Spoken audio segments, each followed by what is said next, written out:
they propose that the donations be scrapped off. Personally, Right Honorable Speaker, I don't agree with their position because members of parliament, we also donate.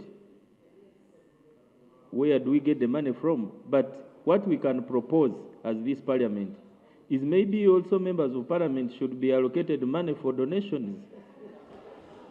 Yes, because when we go to our churches, they expect you to donate the same way the commissioner is donating, the minister is donating. By the way, even when you attend the burial, Right Honorable Speaker, and they announce your condolences, that so and so the MP has sent a condolence message of 20,000 or 50,000, they laugh at you as if Parliament gives you money for burial or for donations. If this Parliament can accept, we don't remove the donations from the President, from the commissioners.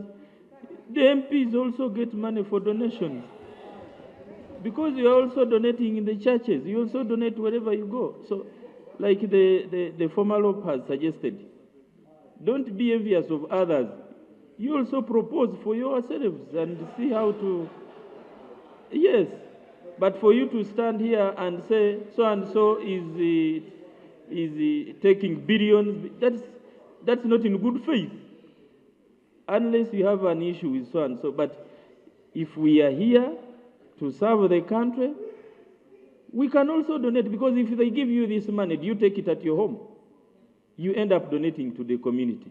So for me, Right Honorable Speaker, I disagree with the position of removing donations. The Speaker, I invite you to my constituency. When you come to my constituency, you give me 5 million, I start complaining. The Speaker gives me 2 million, I start complaining. Where do I expect you to get the money from? We should actually add you more money so that you keep sending to our constituencies. I beg submit. All our responses and answers are on record with the committee. There is no issue we did not deal with. Secondly, you stated clearly a constitutional provision relating to the budget.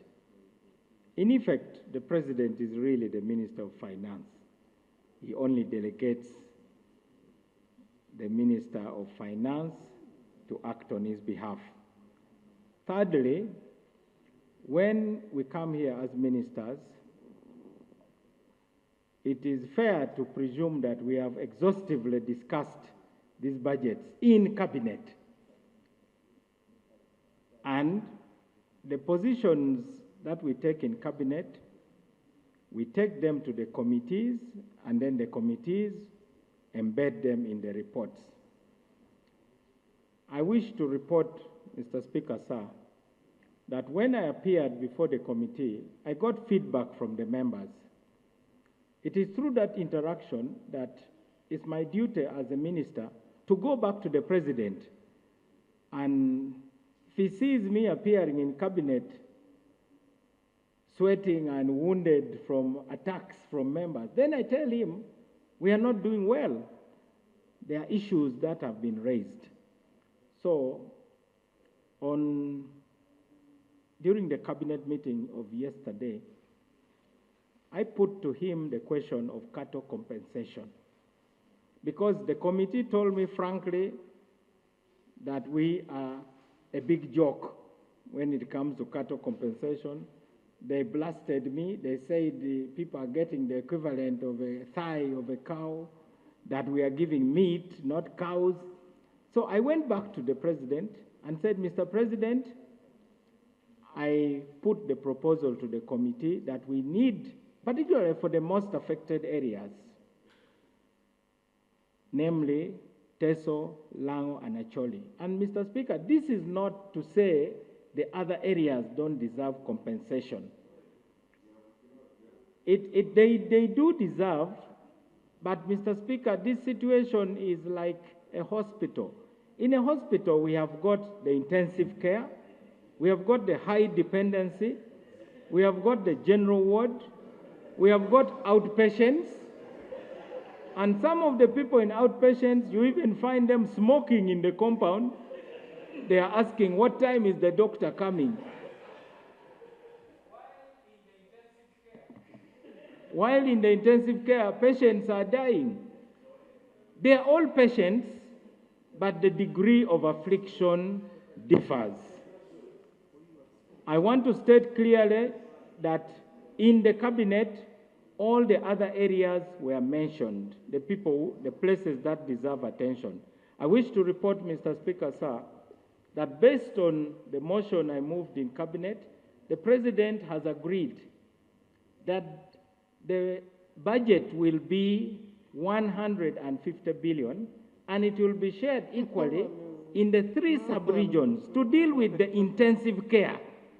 It doesn't mean there are no other patients,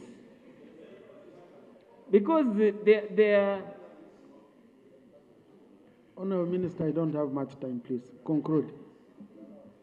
I do believe, Mr. Speaker, sir, that this being about the budget and this being about priorities, it is our duty to keep persuading the President to change his mind. I want to thank the chair of the committee and members of the committee that you have been very persuasive.